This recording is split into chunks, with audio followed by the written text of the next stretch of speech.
नमस्कार, आपण पाहत आहात बहुजन हिताय न्यूज, जनसामान्यांचा बुलंद आवाज। बोधिसत्व ध्यान साधना केंद्र। तर या ठिकाणी आपण वृक्ष लागवडीचा कार्यक्रम करतोय। वृक्ष लागवडीचा कार्यक्रम या ठिकाणी वसंतराव नाईक हरित महाराष्ट्र अभियानांतर्गत आपण तब्बल 2000 वृक्ष लागवड या ठिकाणी करणार आहोत। सर्वप्रथम आज बोधिसत्व ध्यान साधना केंद्र रमाई आंबेडकर नगर तिसगाव या परिसरामध्ये सर्वप्रथम सर्व मान्यवरांचं, त्यामध्ये वस्तू व सेवा कर कार्यालय औरंगाबाद छत्रपती संभाजीनगर त्यांचे संपूर्ण अधिकारी वर्ग, त्याचप्रमाणे आमच्या आर्मीचे सर्व अधिकारी वर्ग, या गावच्या त्याचप्रमाणे ग्रामविकास अधिकारी, सरपंच व सर्व त्या ठिकाणी सहकार्य आम्हाला सर्व शैक्षणिक क्षेत्रातील आमचे प्राचार्य, दोन्ही प्राचार्य, त्याप्रमाणे विद्यार्थी मित्रांनो आणि या ठिकाणी आलेले आज आमच्या या वृक्षारोपणाला प्रसिद्धी देण्यासाठी आलेल्या सर्व वर्तमानपत्राचं मी सर्वप्रथम आभार मानतो।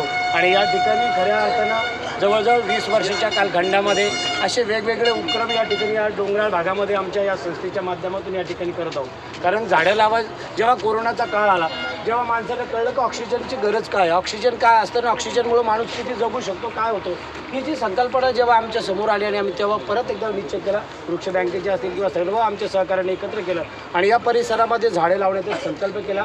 आणि या ठिकाणी झाडं लावून फक्त चालत नाही, तर त्याची जोपासना केली पाहिजे। कारण या ठिकाणी पाण्याचा प्रश्न असतो, तुमचा सुरक्षेचा प्रश्न असतो, झाडं लावले म्हणजे बकरा जनावरं या ठिकाणी येतं, त्याला कसं सांभाळायचं, या सगळ्या गोष्टीचा विचार या ठिकाणी केला जातो। आणि या परिसरातील या वस्तीतील नागरिकांना त्यांना सांगितलं जातं, बाबा थोडं तुमचं सहभाग यामध्ये असलं पाहिजे। झाड लावण्यासाठी असेल, झाड जोपासण्यासाठी तुम्ही मदत करा। या ठिकाणचे पाणीवाली वॉटर सप्लायचे आमचे सुरवाचे जावे, जेव्हा त्यांना कॉल केला जातो की पाणी पाहिजे, एक 10 मिनिटात आमच्याकडे पाणी उपलब्ध करून दिलं जातं। या ठिकाणच्या असं प्रत्येक वेगवेगळ्या भागातून आम्हाला मदत होती। आणि या ठिकाणी झाडं लावत असताना माझी सर्वांना एक विनंती आहे की आपण ज्याप्रमाणे झाडं लावण्यासाठी आम्हाला या ठिकाणी मदत केली, भविष्यामध्ये सुद्धा अशीच मदत आपल्याकडनं अपेक्षित आहे।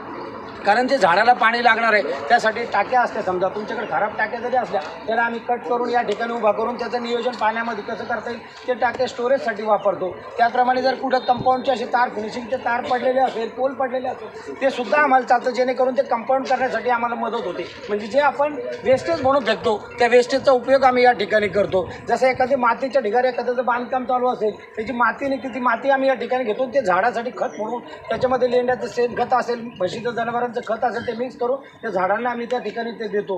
म्हणून या सगळ्या गोष्टी करत असताना लागणारं जे भांडवल जरी आमच्याकडे नसलं, पण माणसाची ताकद जास्त आमच्याकडे आहे। स्थानिक ग्रामपंचायतच्या माध्यमातून सतत वेगवेगळी मदत आम्हाला या ठिकाणी मिळते, लाईटाचं असेल, पाण्याच्यासाठी मदत असेल, या सगळ्या मूलभूत गरजा त्या ठिकाणी पुरवत असतात।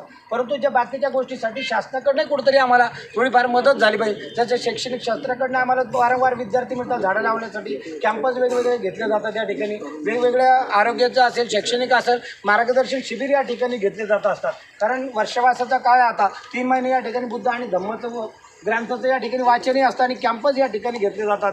अशा वेगवेगळे उपक्रम या सामाजिक संस्थेच्या माध्यमातून या ठिकाणी राबवले जातात। आणि आज आपण सर्वजण एक 2 दिवसाच्या नियोजनामध्ये ही संपूर्ण आजची संकल्पना आपल्या सर्वांच्या समोर आहे। आणि झाडं लावण्याच्या, वृक्ष लावण्याची या ठिकाणी सर्वांना विनंती करेन, आपण प्रत्येकाने एक झाड ज्याप्रमाणे या बोधिसत्व ध्यान सांगण्याच्या प्रांगणामध्ये लावत असो, तसंच आपण आपल्या घराजवळ असेल, गावात असेल, परिसरामध्ये झाडं लावा, झाडं जगवा, जेणेकरून येणाऱ्या काळामध्ये आपल्याला माहिती आहे उन्हाचं टेम्परेचर 45 ते 50 डिग्री सेल्सिअसपर्यंत जाणारे असं शास्त्रज्ञाकडनं माहिती मिळते। त्यामुळे मी सर्वांना या ठिकाणी आवाहन करेल, विनंती करेल, त्या प्रत्येकाने झाडं लावले पाहिजे आणि झाडं जगवले पाहिजे। ज्याप्रमाणे आपल्या कुटुंबातील सदस्याला आपण सर्व काही आहार असेल, शैक्षणिक असेल, जो खर्च करतो, तसं त्या झाडावरही खर्च करावा आणि आपलं आरोग्य हे निरोगी कसं राहील याकडे सर्वांनी लक्ष केंद्रित करावं। पुन्हा एकदा आपण सर्वजण या ठिकाणी आलात, या केंद्राच्या वतीने, या गावाच्या वतीने सर्वांचे आभार मानतो आणि या ठिकाणी थांबतो आणि सर्वांना विनंती करतो की वृक्ष लावण्यासाठी आपण सर्वांनी पुढे यावं। थांबायचे, थांबा।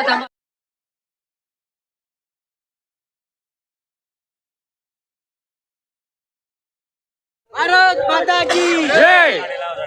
झाडे लावा, झाडे लावा, झाडे जगवा।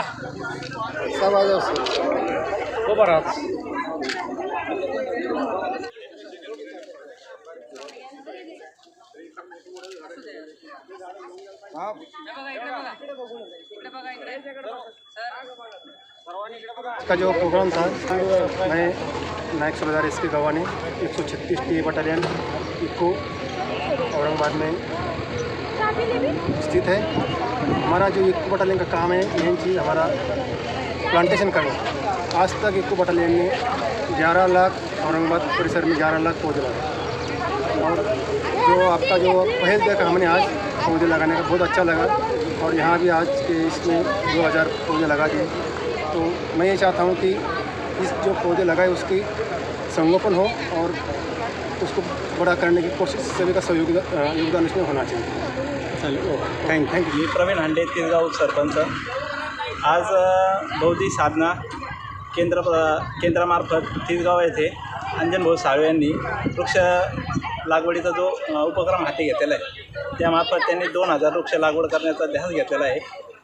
त्यांनी जो समाजाला संदेश दिलेला आहे त्या संदेशामध्ये त्यांचं म्हणणं एकच आहे की वृक्ष लागवड ही कशासाठी गरजेची आहे। कोरोना काळात जे लोकांना ऑक्सिजनचं महत्त्व कळलेलं आहे त्या अनुषंगाने लोकांना जीवन जगण्यासाठी झाडच महत्त्वाचे। तुमचा पैसा तुमचा रुतबा काही कामाचा नाही। त्यासाठी प्रत्येकाने आपल्या पुढच्या पिढीसाठी चांगलं आयुष्य देण्यासाठी वृक्ष लागवड करणं ही खूप गरजेची आहे। त्या अनुषंगाने आज अंजनभाऊनी हे वृक्ष लागवडीचा कार्यक्रम संपन्न केलेला आहे। ग्रामपंचायतच्या वतीने त्यांच्या ध्यान साधना केंद्राला काय मदत केली जाते वृक्ष रोपणासाठी? अंजनभाऊने जेव्हा ग्रामपंचायतला मदत मागितली त्यांनी पाणी मागावं, झाडं मागो किंवा लाईटीची व्यवस्था मागो, आम्ही त्या पद्धतीने त्यांच्या सांगण्याप्रमाणे त्यांना मदत करत असतो। यापुढे पण अशीच मदत त्यांना दिली जाईल? समाजासाठी काहीच अडचण नाही। जे सामाजिक कार्य ते करतात त्यांच्यासाठी प्रत्यक्ष आमच्याकडून मदत राहील। धन्यवाद। मी सोमनाथ मसुजी महापुरे तिसगाव ग्रामपंचायत उपाध्यक्ष। आज बोधिसत्व ध्यान साधना केंद्र येथे सर्व वृक्ष लागवड होत आहे आणि अंजनभाऊ साळवे यांनी प्रत्येक वेळेला वारंवार पुढाकार घेत या गोष्टीला फार मोठा दुजोरा देत त्यांनी काम केलेलं आहे। त्यांचं कौतुक करावं तितकं थोडंच आहे, कारण अंजनभाऊ साळवे या पंचक्रोशीमध्ये त्यांनी जे ह्या खडकाळ जमिनीवरती जे वृक्षारोपण केलं आहे या वृक्षारोपणाच्या माध्यमातून येणाऱ्या काळामध्ये इथं अनेक झाडं त्यांच्या माध्यमातून लागत आहेत। हीच त्यांना शुभेच्छा देत पुढील वाटचालीसाठी मनपूर्वक शुभेच्छा देतो आणि इथंच थांबतो। जय भीम जय भारत।